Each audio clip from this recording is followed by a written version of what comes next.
Hi people, how are you guys doing? Welcome and welcome back to the channel.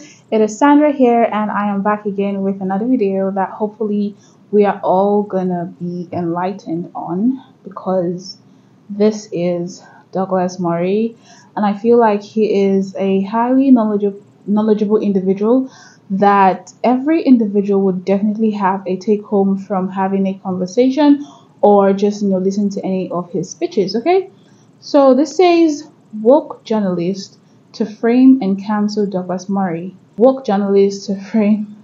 So without no further ado, people, let's just hop right into this video. About the migrant crisis and its implications for Europe. In the debate you're about to see, Douglas Murray brings to light the sheer scale and complexity of the issue. It's not just about numbers, it's about the societal and cultural impact on European nations. Douglas Murray did not hold back. We're assessing the right of people to come here. Is it fair to put them through dental checks, medical checks of some description to assess whether they are the right people to come to this country? Of course it is. The strange thing about this debate is, if I may say so, the reason why it goes so wrong and why you can hear very nasty things on all sorts of sides at the moment is because we keep on trying to shut down very general and sometimes very practical suggestions. David Davis is not the Prime Minister, he is a backbench MP, and he suggested on Twitter that maybe people could have dental checks. Now, dental checks are one of the ways on the continent which people use to try to work out the age of people who claim to be refugees and who are migrants, some of them whom are refugees. That is one way of doing it. But there's a very strange reaction we have of trying to shut down and shut up anyone making such a suggestion. Our continent is in a crisis on this question at the moment. And instead of addressing the roots of that crisis, instead of addressing the huge things that are happening, we have these weird debates about what one backbench MP has said about people's teeth. This is not a I think the point that Samantha's making is, what does it say about us as a country? Well, it says about us that we need to have a legal manner of allowing people into this country. And it is appropriate that we find some way of testing their age. And if you don't like teeth, you've got to come up with another way. One of Murray's critical arguments is about how voices proposing practical solutions to immigration issues are being shut down. In today's politically correct climate, it's increasingly difficult to have an open and honest conversation about immigration without being labeled as intolerant or xenophobic. This silencing of dissenting voices prevents the development of effective solutions and leads to policies driven by ideology rather than practicality. According to Eurostat, the EU recorded 2.7 million immigrants from non-EU countries in 2019 alone. This influx puts a considerable strain on resources, infrastructure, and social services. A Pew Research Center survey found that a significant portion of Europeans are concerned about the cultural impact of immigration. In countries like Italy and Greece, more than half of the population sees immigration as a major threat to their cultural identity. Additionally, statistics from various sources, including the German Federal Criminal Police Office, have shown a disproportionate number of crimes committed by migrants. While the majority of immigrants are law-abiding, the failure to address issues of integration and enforcement can lead to increased crime rates and social tension. Supporting opinions from other notable figures further reinforce Murray's stance. Jordan Peterson, a clinical psychologist and professor, has argued that the suppression of free speech and open debate on controversial issues like immigration is dangerous for society. Peterson emphasizes the need for honest discussions to find real solutions. Similarly, Ben Shapiro, a conservative commentator, also supports the view that uncontrolled immigration can lead to societal fragmentation and urges for policies that balance compassion with practicality. Absolutely, and I think that's the very, very germane point you just made, without paperwork because of circumstances. And may I just say, regrettably, despite what is his rather extensive experience in this area, Douglas has just actually fallen into the trap of oversimplifying this question, oversimplifying the issue. I mean, how really, Douglas, how dare you say that those people who are coming from countries other than Syria are not refugees and do not have a right to be in this country? How dare dare you say that simply because they may have ended up in one other European country before they found their way to Calais, we do not owe them a duty? That is, I quite frankly, I think that is shameful. Well, I don't know who appointed you the school ma'am of this debate, but let me just explain to you what the facts are on this. We do owe an asylum, a legitimate asylum, to people who are genuinely fleeing war and conflict. However, as I say, if the European Commission's own figures of 60%, which they came up with Frontex of last year, of people are not people with any right to be here, we have to address this. And it comes back to it again, you see. Instead of addressing it, we have the how dare yous, the I think this is appalling, this is shameful. Because we can't actually, don't we? Because, well, I haven't said that, of course. I find my fellow guests here to simply have different views from me. But this is the problem with this debate. Millions of people have come into Europe, and millions more will be coming, and our continent probably cannot cope with that. Now, I suggest that in order to deal with this very large problem, we have a very wide-ranging discussion. But if we try to schoolmarm it and shut it down, as you've tried with David Davies, and as you've just tried, not very subtly, with me, we can't get anywhere. I completely agree with Douglas Murray on this one. Douglas Murray's insights underscore the need for robust and well-thought-out immigration policies that take into account these economic realities. It's essential to balance the moral and humanitarian imperatives of aiding those in need with the practical considerations of economic sustainability and social stability.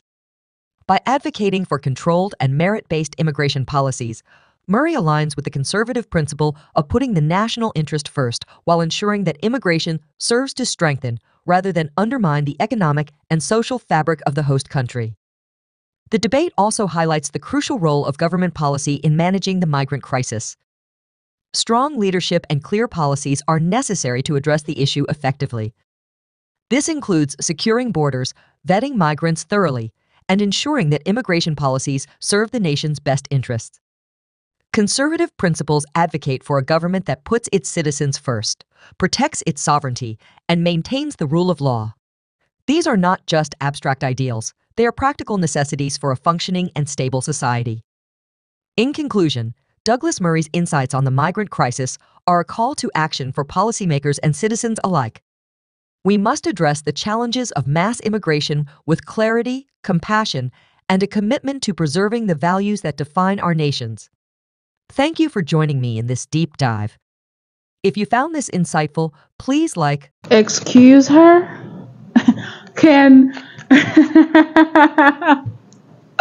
How dare she use the word dare? Like, how dare she use the word dare in a topic as such?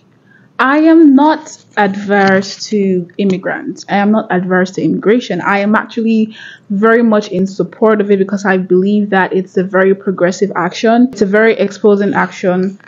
I'm definitely all for it, right?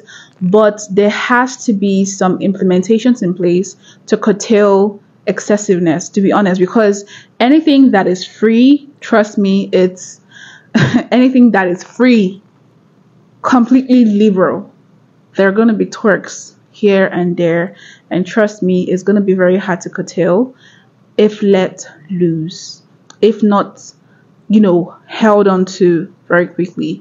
So in as much as the UK is open to immigrants coming to the country, and they have criteria for whoever they are letting into the country, that is also a bad thing. That is also a thing that people are complaining about, because she's using the word dare. You would think immigrants are leaving their home country to the UK, let's say, right? And once they're in the UK, they literally enjoy a whole lot of benefit the country has to offer people who are living in that country. So therefore, in a way, the UK is sort of like responsible for that individual, and that individual is still a part of their home country. So this individual has a privilege of dual citizenship, right? And all that this host country is asking for are criteria that would help them know the type of people who are coming in, and to know the measures to take in making it conducive for both parties to exist in that place. And it's a problem. Who wouldn't want to assess the people who they are letting into their country? It's just like the way she's speaking, I'm hoping she's running a homeless foundation. I'm hoping that anybody who's homeless can actually come into her home and she's going to cater for them. She's not going to ask no questions whatsoever. She's going to cater for them. She's going to vouch for them in every phase of life. Because she cannot come here and be such a hypocrite. I'm not going to believe that she's a hypocrite, okay? I'm not even calling her that, but I'm just hoping that with her stance on this, she is going to open her house to everyone who is homeless, okay? Like, why wouldn't you want questions? Why wouldn't you? It's not even discriminatory, to be honest. Like, it's not even discriminatory because these criteria are literally for everybody. Everybody, okay, I don't know if it's like for everybody, okay? But it's for a good amount of countries. So why are you against discrimination? But if you're picking out one country that you feel like their immigration process is too much, you're picking out one country, why are you standing against discrimination? But it's seeming like you are trying to promote discrimination, because if you want a different type of treatment for a set of people, that is discrimination. Like, most of these woke people, they come on here and they really make me doubt their intelligence, because you have to sound eloquent and you have to be sure and well informed about whatever it is that you're trying to promote, whatever cause it is that you're trying to stand for. Most times they just go on and on and on and on. And I don't know if I'm being biased at this point, but I don't believe I'm being biased, because most times when I get into Douglas Murray and then he says things that I really have not heard before, but I'm like, I really doubt this. Instead of me like just doubting it and letting it be, I try to go inform and educate myself on the topic and, just know where I stand. But I feel like people just hear things and they just like disagree and they just feel like, oh no, this can't be, this shouldn't be, right? And then they go in public and they try to debate these issues, and I'm just like, bro, just